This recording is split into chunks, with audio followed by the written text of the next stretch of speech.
Alright, I'm going to touch upon Highlander Season 6 now.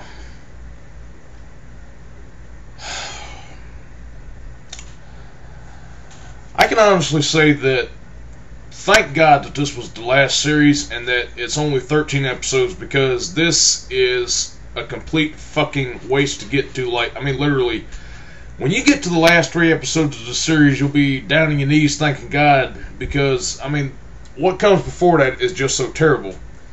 Let me go ahead and get the shit out of the way about the demon thing, and then the episodes in between the first 2 and the last 3. Alright, the whole demon thing. They still continue this on and drag it out for 2 more episodes. It's over with just like that, but it plays out more like a horror movie. And the way that Duncan has to defeat the demon is completely... I don't even know how to describe it. It would just have to be seen to be understood, and even then, I don't want you to see it. Fuck that, it's gone. I've already talked about it in the 5th season. On to the middle episodes here. Alright. After the end of Season 5, Duncan wanted to leave this series, and I know the demon episodes were intended to be his last, but they kept him as a secondary character in his own show, which still was billed as him starring in it, but episodes 3 through, I want to say, 10 serve as pilots and audition episodes, because they wanted to spin out another Highlander series about a female immortal. We got Highlander the Raven out of it, and they actually realized that they had Amanda there, and they were going to do that with her, but I'll save that bitchin' for another review. They had at least 6 to 7 different women audition in this show. Sometimes they go by Duncan and just happen to meet him, and they discuss what they've done, and that's it, but really nothing of consequence. I know one of the chicks that they included in this was, like, you know the woman that played Sonya Blade in the second Mortal Kombat movie? She's in one of these episodes as a female agent who happens to be an immortal. And apparently the show was attempting to revolve around her, but it was not well received by anybody. And this, besides the magic stuff, is what damned the series here, especially at the end, because they got down to each female immortal of the week.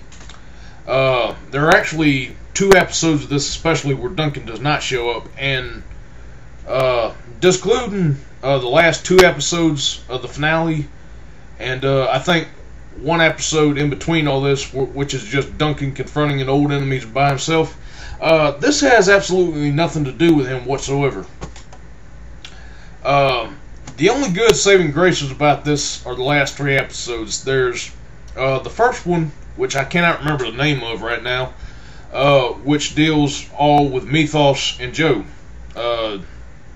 Joe's daughter, or finds out he has a daughter, and she gets kidnapped. And Mythos goes and tries to help him, but it finds out that the immortal that kidnapped her is one that Mythos got into a tiff with in the past, and Mythos always refused to fight the guy. That was an extremely good episode.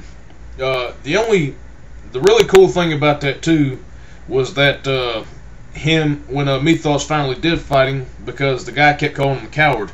And if you saw the other 2 occasions where Mythos fought somebody in this series, and you would always tend to underestimate him because you don't see him fight as much as Duncan would. You know, anybody who likes comic books knows that Wolverine has that line, "I'm the best there is at what I do, but what I do isn't very nice." When Mythos fights this guy and is just about to kill him, he just gets down next to him and whispers, "Just because I don't like to fight doesn't mean I can't." Because he just completely annihilated that guy when they got into it. That's really cool, and I kind of wish that they expanded more, or just given Peter Wingfield his own spin-off show, because the Mythos Chronicles would have been good, but unfortunately that didn't happen. The final 2 episodes of this show, Amanda gets kidnapped by some Irish immortal who wants revenge on Duncan, and he's kidnapping everybody around him and using them as a bait to lure him into a trap. I hated that it ended right there, because that would have been a really good well, I mean, it's a good episode, but I just hate that they dragged it in 2 parts, because at some point Duncan gets knocked out, and he has like this dream sequence where everybody from his past is somehow playing out in this crazy ass dream that he could get away and not know who he was. It's okay. I especially like it because Fitzcairn gets to come back and act as a bit of a guide to him in it.